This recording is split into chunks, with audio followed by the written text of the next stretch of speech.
Hey everyone, it's Siddharth here coming to you with a new video.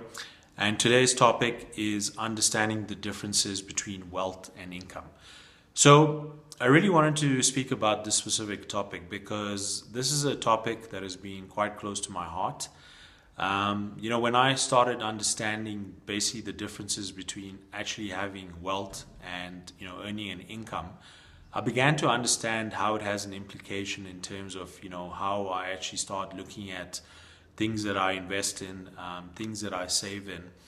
And over the course of the last couple of years, I've started learning a lot of different lessons around wealth and income itself. So I thought it would be quite important to speak about these differences and just sort of give the crucial aspects to think about when it comes to looking at your wealth and your income, because that in itself will also help you make a decision in terms of what you want to invest in, and potentially what kind of sources actually give you an income. So to sort of put it very simply, there's a lot of different explanations that you can find online, but I thought I'd just sort of give a simple kind of breakdown in terms of what are the differences between the two, and maybe even just give an example to explain how the two differences work. So in terms of wealth, wealth actually is where you actually own assets which derive a certain value over time, and those assets potentially can basically give you an income. So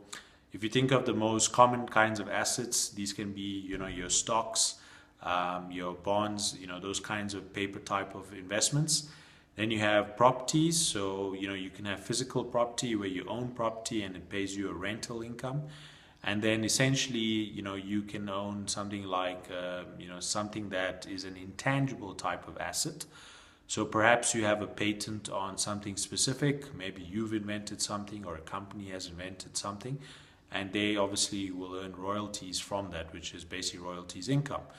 So assets are basically built over time. Now, how you build those assets, you can obviously use your income from different sources to reinvest and build up a stock of assets itself. So to give you an example, if you're a person that's in a job and you obviously are getting paid an income over time through a salary or commission or some form of compensation, then you can reinvest those into specific things that will create assets for you, and then obviously those assets in turn will generate a return. So for instance, if you're owning stocks basically will pay you what's called a dividend if the company decides that some of its money that it earns from profits is going to pay to you as a shareholder. That's what's called a dividend. So assets can be built over time, whereas income is something that you get paid in the form of money. It doesn't necessarily mean that that income itself will grow over time, or will basically grow passively unless you are specifically working towards something. Whereas if you own the assets that I've explained, you're building your wealth, but at the same time you're deriving some form of income from it if it actually gives you a return. So when I look at income from my perspective, I feel income has two aspects. One is basically what's called active income, and the other aspect is what's called passive income. So active income essentially means that you need to actually spend some time, spend some hours to do some kind of work, and in compensation you will receive an income. So the classic case, of course, is where you have a job, you go to a company and they pay you an income either on a monthly basis, weekly basis, whatever basis it is. Whereas, with passive income actually means that you have something that is generating income for you regardless of whether you are present or not present. So there's different aspects of how you can create a passive income. And I'll talk a little bit about a possible way you can do it towards the end of the video. But basically, if I was to use an example of showing wealth and income and how sometimes they're not always correlated to each other. So take example, someone who has been working for a couple of years. Maybe this person, a man or a woman, is in the range of 45 to 60 years old.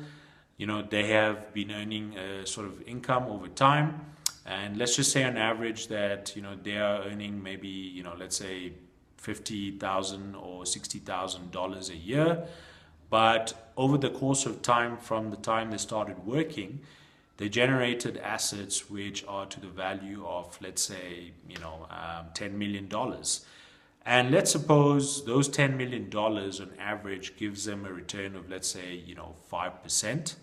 So basically, they are earning an income through that 5% return, which is through the assets itself, and that can be basically passive income.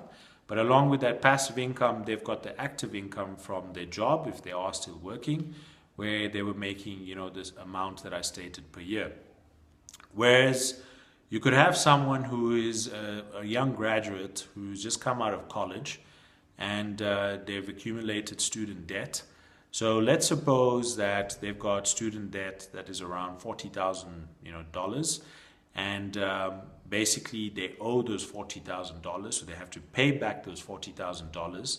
Because they've just started working, they perhaps would have not, obviously earned or sort of created a type of asset that gives them a return.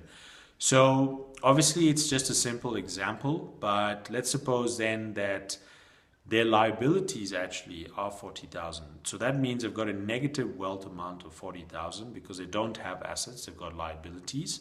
But they're starting to earn maybe $30,000 a year. So what that shows is that you can have two different situations where, in both examples, people either had assets or they had liabilities. So one had a positive wealth and the other person had a negative wealth, but both were earning an income. So hopefully through that example, that kind of gives you an idea of some of the aspects to think about when it comes to wealth and income, and deciding on, how you need to consider whether you're earning an active income or whether you are starting to look at aspects where you can actually start earning a passive income by accumulating certain types of assets. And I really hope that has given you some insight in terms of that. So I mentioned that if you have been thinking about how exactly can you, sort of start creating a kind of asset,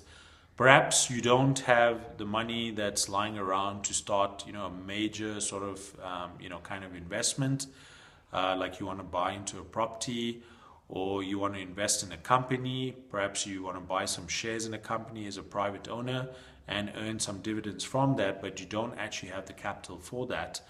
What then do you do in that aspect? So one of the things I've looked at is an ecosystem, which basically allows you to earn, passive income. And the way it works is that it's based on the emphasis on saving in gold. So there's two ways you can save in gold. One is basically you can save in a digital format where you're holding a certain amount of gold. You can actually start accumulating gold from as little as 0.01 grams.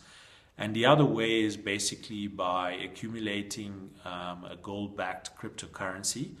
And through that gold-backed cryptocurrency, depending on the value, obviously, your value can obviously grow over time, which in itself becomes an asset to you, because essentially you can liquidate that. You're not working towards that. You're accumulating those assets in terms of coins, and you can obviously, earn a return from that. So this ecosystem basically gives you the options to have both the gold savings as well as the gold-backed cryptocurrency. Now, while you're doing that and accumulating your own assets, if you wanted to create passive income, you could actually start introducing other people to the same platform, and through their gold holdings and whatever savings they make in terms of gold, as well as their holdings in the gold-backed cryptocurrency, the system basically allows you to earn through what they call their units. So these units are essentially the different holdings that different people have in your team that you bring into this ecosystem. So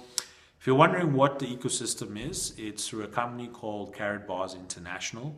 So I want to put a disclaimer here. I am an affiliate of Karatbars International, which means then that essentially if I bring anyone into the company as an affiliate and they do actually, sort of save into gold, or they start buying, crypto-backed gold currency, which is a Karat gold coin, then I could potentially earn a passive income from that. So if it is something that you want to consider, what I would suggest is click on the link that I've provided down below in this video, where you will actually be given the option to attend a webinar, which will give you some more information about Karatbars International and how exactly this ecosystem works in terms of gold savings and the blockchain-based crypto gold currency. And hopefully that webinar will give you some more insight in terms of what the system is, how it works, and how you can potentially earn a passive income. So there's an option you can consider. If you've got more questions about it, you can email me on the email address that I've provided on the video below. But I really hope the examples that I've explained in terms of the differences between income and wealth has really given you some consideration on what you need to think about and possibly how it affects your future in terms of your wealth and your income, because right now there are not many options that people can consider, because with the economies the way they're going, it's very difficult to sort of retain some kind of value. But as I always say, always do your own due diligence, do your own sort of knowledge accruement, look at different sources. Don't just go on based on what I say. I'm purely just telling you what I think from my own perspective. And, I really hope this video has given you a lot of perspective. So as I said, if you want to see what the platform is about, you can click on the link below and register for the webinar. And you can also email me for some questions. And if you haven't really as yet subscribed to my channel, I really do urge you to subscribe by clicking on the subscribe link on the bottom right. And I'll see you in another video soon. Take care. Bye.